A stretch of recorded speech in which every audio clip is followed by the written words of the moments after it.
threesome with 3 bottles and Mick Jagger. When Dusty Springfield leaned over with a spliff. I'm like, dude, every story, man, this cat's got. Back in the 60s, man, he was partying with Rod Stewart. He hung out with Sid Vicious. Yeah, that's how cool he is.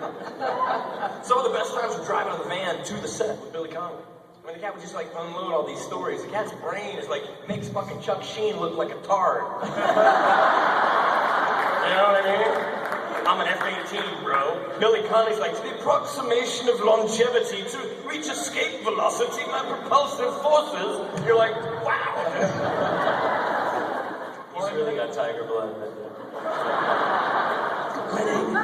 That motherfucker's got, what kind of DNA was it? Like, Adonis DNA. Motherfucker Billy Connolly's got that shit. Well, I imagine, it looks like you guys have so much fun making these movies. Like, what's the craziest thing that went on behind the scenes? Wow. You got no stories? There's so many. Yeah. They've all seen a rated R movie before. Is everybody in here over 18? Y'all fucking lie like a rug.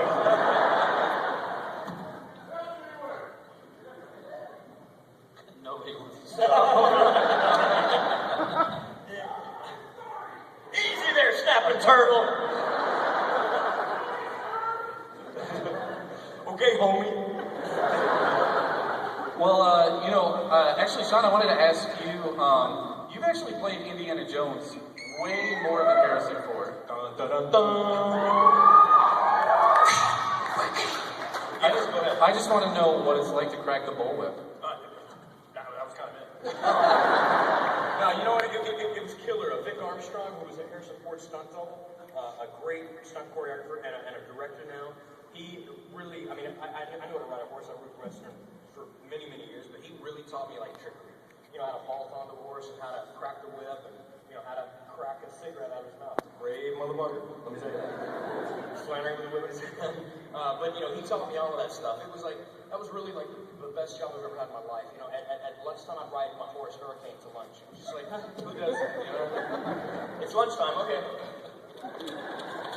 It's just crazy, It was really, really cool. And also, some of the actors, my first girlfriend was Elizabeth Hurley. My second one was CZJ, Catherine Zeta-Jones, It was just stupid. I'm like, wow. Christopher Lee made out with Catherine Zeta-Jones. I'm like an unknown cat, and the whole rest of the cast of characters are these like huge stars. I was like, this is fucking stupid. I felt like you were gonna find me out any minute and realize I haven't done shit. But it was killer, man. It was a great gig, So, speaking of indie, both of you guys have, some sci-fi chops, seriously, from Dead Zone, Stargate, SG-1, something, what's it called?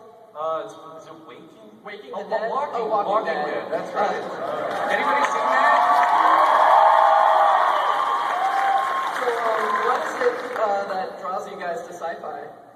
Well, for him it was the fucking crossbow, right? Right, yeah. They could hand me a crossbow and it could be the fucking life story of Justin Biebs. I'd be like, fucking sign me up. I would watch that. Right? Reedus just called me and he's like, Flanery, what's a crossbow? I was like, just fucking take the gig, Reedus. Trust me on this. I can't ride a horse. I barely know crossbow. No, that's my favorite job ever. I walk around with a crossbow and shoot zombies in the brain all day. Until I'm 9 years old. I don't know. It's like, you get Frank Darabont and the producer, and, everyone in that show is so top quality. I think we broke every cable television record all over the world. Yeah.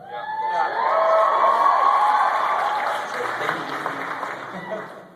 So, can you just talk a little bit more about Walking Dead? Like, what's it like on the set every day, having a bunch of undead, people shambling around?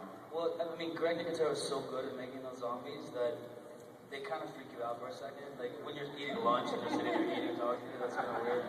But it's 120 degrees in Atlanta, so you're dying, You just go back to your trailer and turn up the AC and just get naked, just stand around.